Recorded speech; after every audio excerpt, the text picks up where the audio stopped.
Today's sponsor is Audible.com, who has more than 180,000 audiobooks and spoken word audio products. Get a free audiobook of your choice at audibletrial.com/CA Telecast.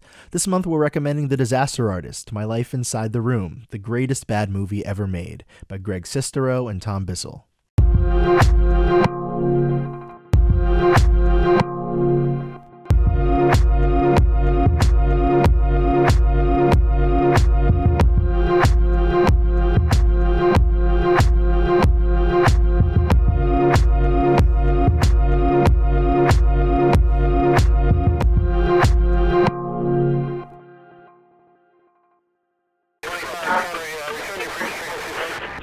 All right, guys, we're back. Welcome back to the Cinephilia Anonymous Telecast. We're still talking about Perfume, the story of a murderer, Yeah, man. which is an interesting title. I keep wanting to say, like, Perfume, the anatomy of a murder. Yeah. You know what I mean? Or something like that. But yeah, it's really, really interesting. Yeah. Go ahead. Sorry. Go ahead. You got it. So There's so much. There really is. So this movie, it was very strange. Like it, so it started and it felt like a fairy tale. It felt like, Yeah. It's like a fable. yeah, exactly. And then at some point in the middle, when things got really dark, the narrator kind of just like took a step back and didn't come in for a while. And I kind of wanted him to come back more to kind of just like reassure me that it's okay. Do you know what I mean? Sure. I guess I had gotten like too kind of like dependent on the narrator kind of setting it up and he went on to the next thing and did the next thing. And then when he was in the thick of these murders and trying to like get the essence of all these women, I was kind of just thinking, I was like, where's that narrator guy? I need him to kind of come back and just kind of ground me that this is actually happening, you know? You know, that is a very real thing. I had that same feeling, though not for the thick of the murders. Actually, It was the ending where I just didn't have any kind of confirmation for what was. I think we should save that for the actual ending. Yeah. Well, let's build to the ending. Oh man! So one thing I wanted to talk about with the style and like the look of it, everything had these warm, really really warm, rich, vibrant colors and these dark shadows. Yeah. And I remember watching. I'm like, man, this looks like a Caravaggio painting, and I was like super proud because I was like, I need to text my wife because my wife she works in the art field, so I was like, man, she would love it. She would love this movie for that because everything looks like that kind of painting. Yeah. And I was like, hey, you got to watch this movie. It like everything looks like a Caravaggio painting. And she's like, oh, really? Is it like a Rembrandt? And I was like, I don't know. I don't know if I can tell the difference between those two. But I just remember in art school studying Caravaggio and being really like, I was like, oh man, I really like this guy. And then I look on Wikipedia, the film, and it says the filmmakers took inspiration from painters that specialized in darkness with few sources of light, such as Caravaggio, Joseph Wright of Derby, and Rembrandt. And I was like, bam, art couple, we got it. Art couple, yeah, man. But it's cool. You know what, man? I totally hear that. Real quick tangent on that stuff. So I went to an art school for film, and so my first year we had to take drawing, painting, 3D sculpture, color theory stuff, and in the thick of it, I was very frustrated because I was just like, hey, I just want to make movies. None of this has anything to do with what I want to do. Oh, dude, I feel the same way. Only it was just design. It was like, dude, I want to make album covers. Why are we doing caves to cathedrals, Renaissance to Revolution? Like, man, it's so funny. Like, hindsight is such 2020, but it wasn't until I was graduating that I was like, man, I'm so glad that I took that stuff because now I have a common language to use with like other artists and stuff, and now I can point to something like that and be like, oh man, make it like a Caravaggio painting, and someone would be like, oh, I know exactly what that is. I'll make it like this. Yeah. So, way to go, art school. Thank you for that. What were you gonna say? I was gonna say, well, I got this random thought when you said that. I was like, what would it be like to shoot a cubist film? Or if one exists. That was a random thought, like having random perspectives on one scene or something. Anyway, but that would be really interesting. I wonder if something like that exists. I feel like that would be a missed opportunity. I wonder if like I guess like surrealism, I guess, could kind of be like that.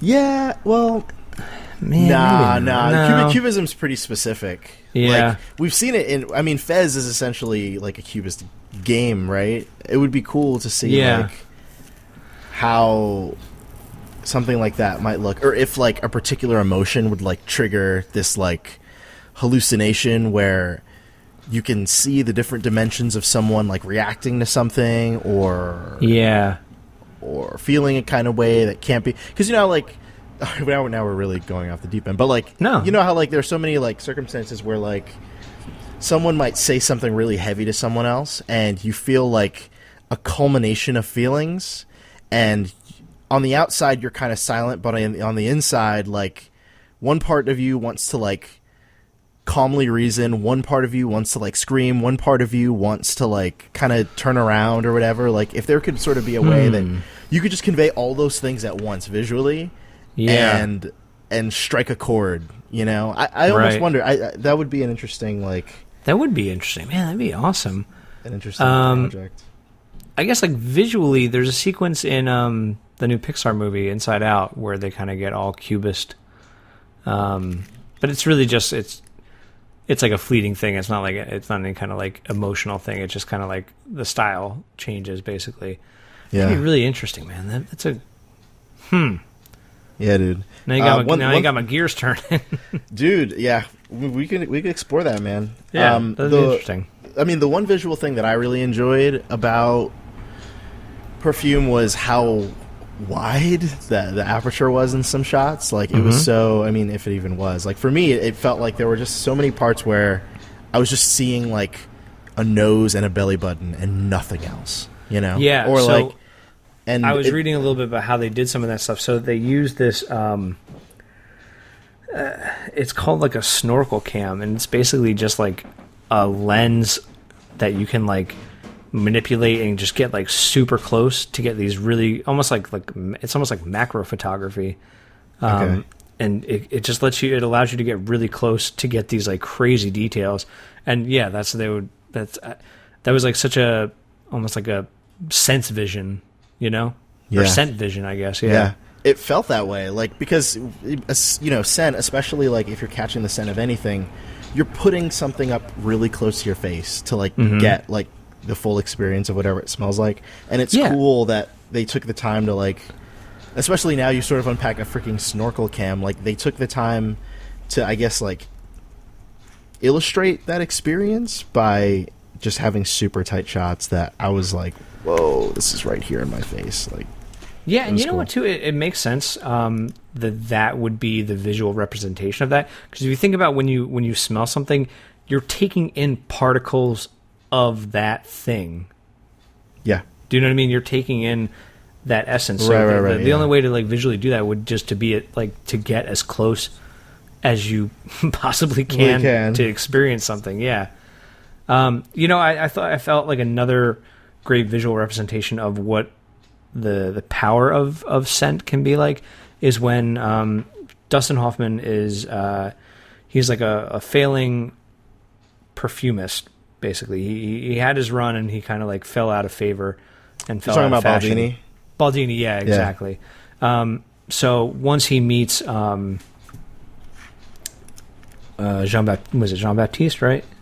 Yeah, Jean-Baptiste. Once he meets Jean-Baptiste, he kind of gets reinvigorated. He just gets excited about making these things again, and Jean-Baptiste makes a better version of this very popular perfume for him, and he smells it, and the camera kind of just like 360 around him. Oh my gosh, that shot, dude! It's amazing. Gosh. So like, yeah, his laboratory like fades away. Oh my gosh! And he's experiencing every.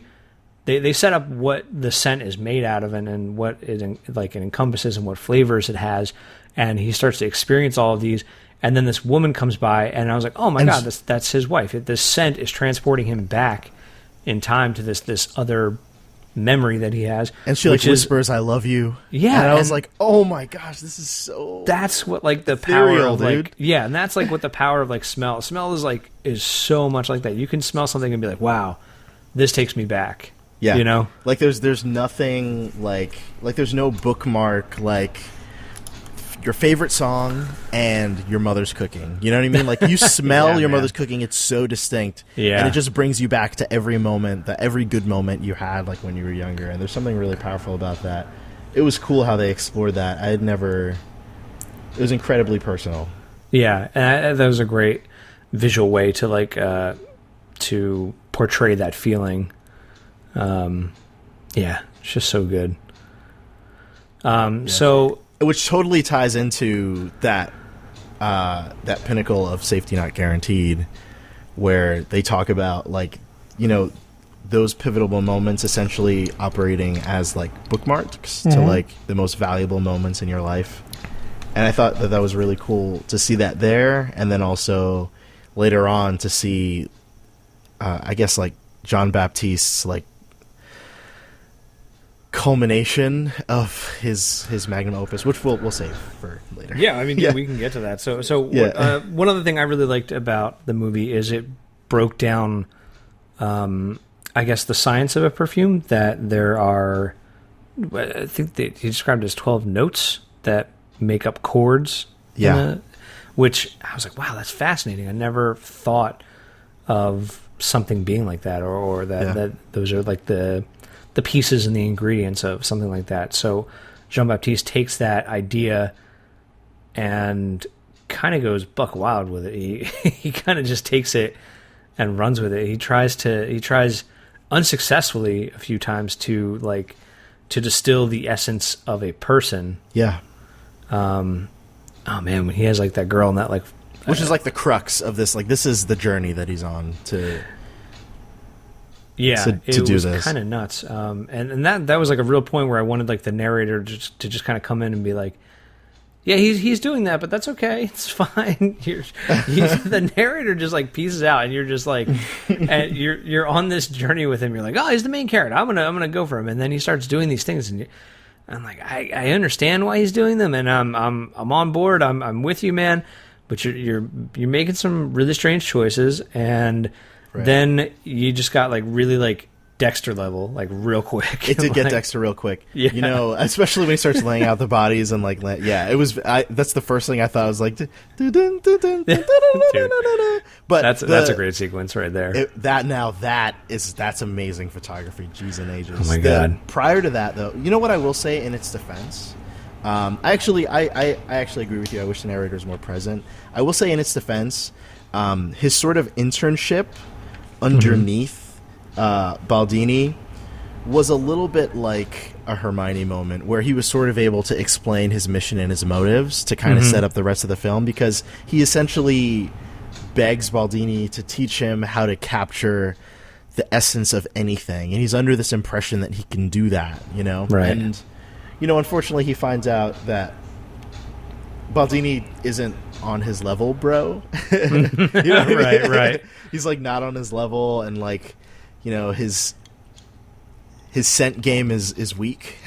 Yeah. So yeah. he you know, he kind of ventures off to find his own way. Mm-hmm. But from there I sort of got like a fairly clear like understanding of where he was at, and then he sort of says that one thing that, like, you know, he kind of outlines that the soul of the person is in their scent, which was so it was such a heavy and like bold statement to say, and then, you know, they even drive home just how important this is for him, that it's not a game, and that it's not this like seasonal like psychoanalysis that'll just like go away, that it's not like this temporary bout when he goes out to a cave and he gets legitimately depressed that he can't sense his own scent. Yeah, as if he like doesn't have a soul. Right. Yeah. I thought that was such a real, I mean, at the end of the film I almost forgot that entire thing happened, but it was so pivotal in and them sort of like building out for me just where this guy is coming from in his, idolatry of scent, I guess. Yeah, exactly. And I almost thought that it was kind of like a hero's journey kind of thing for him, because like he meets the old man, the old wise wizard, and then goes into the cave and kind of comes out, but he comes out like darker. He doesn't come out like a hero ready to conquest. He comes out the villain. Yeah. So he leaves Baldini and he goes to this new town, and he smells a smell that he wants to. Yeah, you described it as a magnum opus. I think that's like a great description of it. He wants to make this like ultimate scent, basically. And in order to do that, he needs to capture the essence of 12 women and say he's saving like for the 13th. So he does that, and he becomes like infamous and wanted for all these murders, and they finally find that it's him, and they're going to execute him. Yeah, man, let's unpack that scene. Yeah. So he breaks out the kind of like the master scent and puts it out, and everybody just immediately falls in love with him. They like absolve him of the murder. Yeah.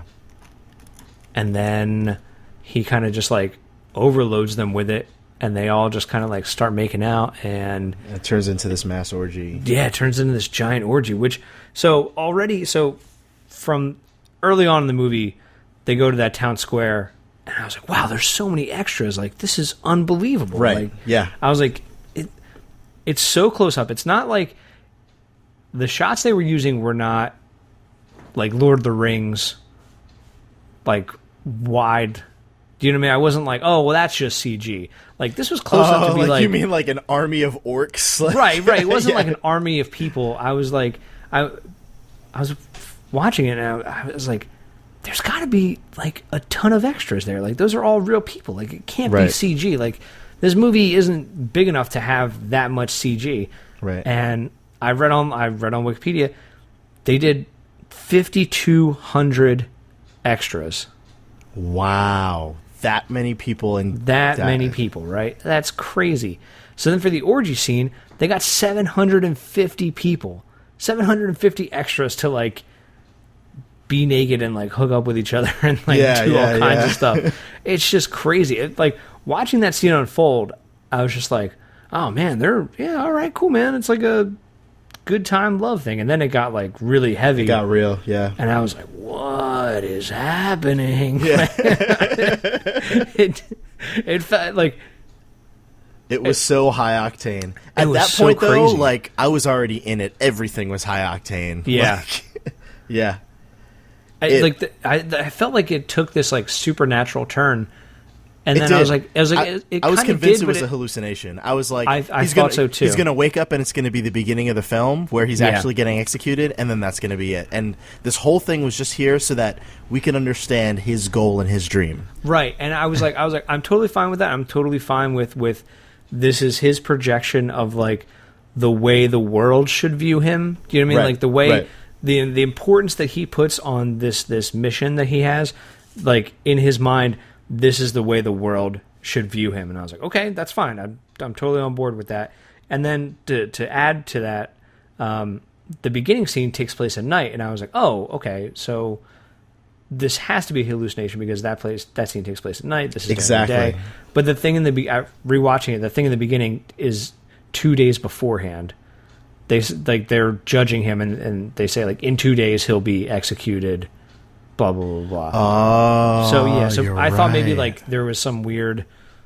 One of those was a dream or something, but they're just shown at different times, basically.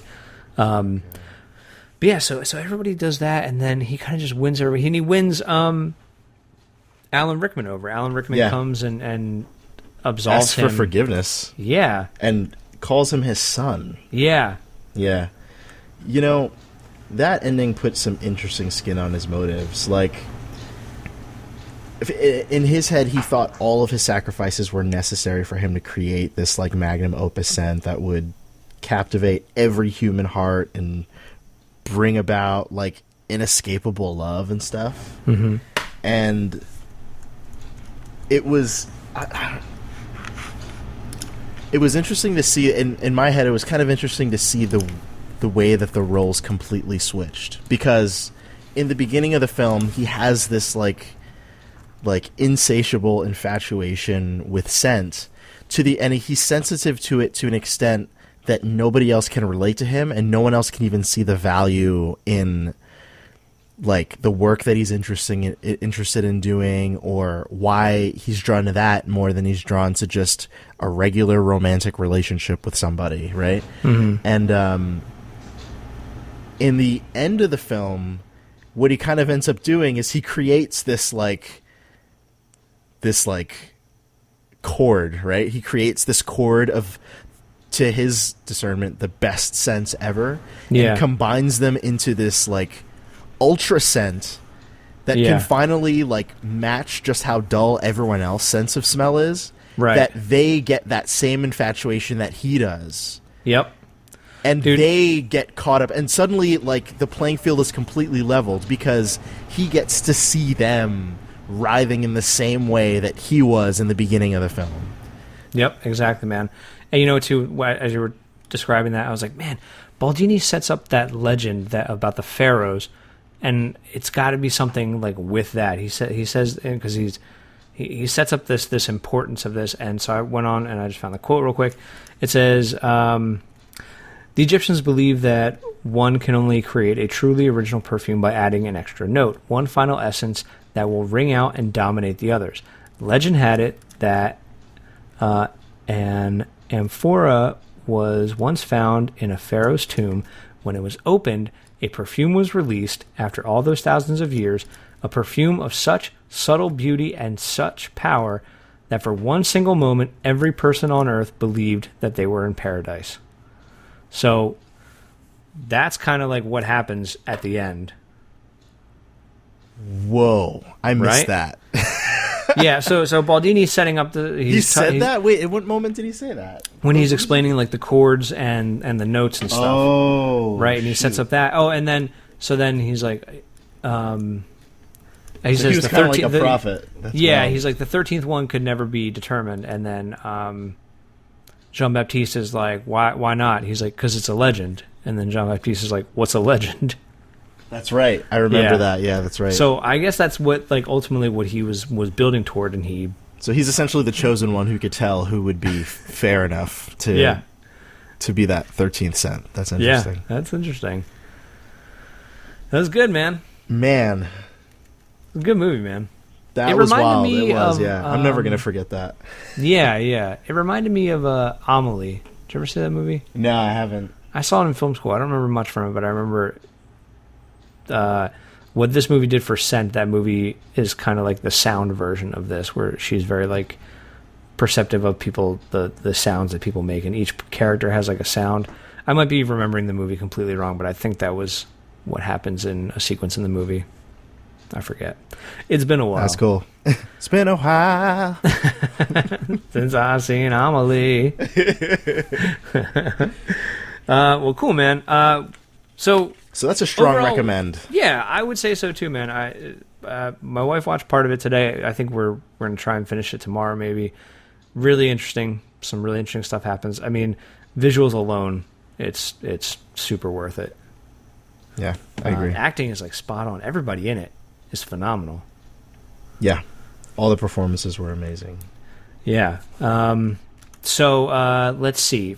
We haven't done this in a bit, so we're going to get back into it. We're going to read some 5-star reviews that we've gotten on iTunes. Yeah. You want to start, Satchel? Yeah, dude. I'm going to read a review from Omega Bagel. Omegal Bagel, actually, because there's a L. Subject is smart guys, but not that smart guy, she says. Yeah, waka waka. Referring to our show. Not yet, at least. Satch and Nick do a fantastic job of analyzing and discussing films without feeling like they're talking down to their audience or pulling any intellectual punches. They'll make you laugh, but more importantly, they'll make you think. Give a listen, even if you've only got a fleeting interest in film. Very nice. Thanks, madam or sir. No, very nice. He's a good guy. His name's Josh Howell. We know him. He's a good guy. Oh, dude. Yeah. I've seen him around the internet. Yeah. That's tight. I'm going to read one from Somnophilia Anonymous. It says, enjoyable and thought-provoking. This podcast is a perfect, optimistic foil to Red Letter Media, equally as intelligent, but with a more positive angle. That's very nice. I like the Red Letter Media stuff. I think they do a good job of providing like interesting insight and comedy at the same time. We appreciate that. Very nice. Thank you guys. So yeah, if you're digging what we're doing, please leave a review. iTunes. Yeah, please leave a positive or negative comment in there. We'd like to know what you're liking. If we can improve in any way, please let us know. Yeah, man. We read them. Yeah, and you can always like hit us up on Twitter. A lot of people we've been getting like great suggestions. That. Don't feel nervous about that. If you have a thingy or you want to contribute to something like, hey, I think this was cool. Hey, I think this was horrible. Or, oh, hey, I have a recommendation. Nick and I are always talking about films that we want to watch, things we want to put into the pipeline. It's never super duper too backed up. You just keep a list. So feel free to reach out and we'll talk and all that good stuff. Totally, man. 140 characters is tough to get super into it. But yeah, man, we always love talking about stuff. So send it. If you saw something cool, man, let us know, man. Maybe we'll check it out. Yeah. It'd be sweet. So for next time, I think what we're going to do is... Yeah, what are we doing? So what we're going to do for next time is we're going to watch It Follows. It's a horror movie, and we might have a special guest with us. It might be the first time we try and do that. So that could be an interesting experiment. Hercules, we'll see how it goes. It's Kevin Sorbo, guys. Yeah. Well, cool. Thank you guys for joining us. If you want to watch this movie, it's on Netflix right now. Netflix Instant, so you can check it out. Is it really? Yeah, dude, that's how I watched it. It's great. Wait, Netflix Instant. Oh, shoot. It's been on there the whole time? Yeah, okay. Man. Dang. Whatever. I'm glad I own it on iTunes. I plan on watching it many times. Oh yeah, totally, dude. It's definitely a keeper. I was like, let me see what the Blu-ray version is like. I think I don't know if they released. Dude, I wanted that too. Like, I was like, dude, I need to see this in full fidelity. Like, I want to see. Yeah. I don't think it did. Like, it was released in America. It didn't really do well. It didn't. It didn't do well on Rotten Tomatoes. I was like, well, all right. Yeah, I really enjoyed it. Let me see if it is on Blu-ray. Blu-ray, $30. It's kind of expensive. Yeah, it's expensive. Oh, because it's a European import. Okay. Oh, it is, and it's called Das Parfum. That's why. Okay, that's why. That's why I got corrected. Got it. There we go. Well, thank you guys as always, and we hope that we have taken you on an interstellar adventure through the darkest corner of your minds, and hopefully we unlocked your hidden passion for cinema. And if not, you'll have to come back next week. Yeah. Just keep coming back. It'll get better. Just keep coming back. It's just sort of like that TV show. Yeah. Just watch the whole season. It's going to get better. Yeah. Even if it's unlocked, just come back and we'll lock it up and unlock it again and unpack some stuff. Yeah. All right. Thanks, guys. All right. Take care. Peace.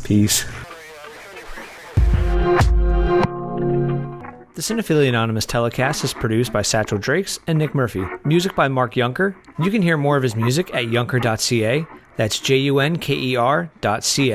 You can follow the Telecast on Twitter at CA Telecast. Subscribe on YouTube at CA Telecast. Subscribe on iTunes. And check out our website, catelecast.com.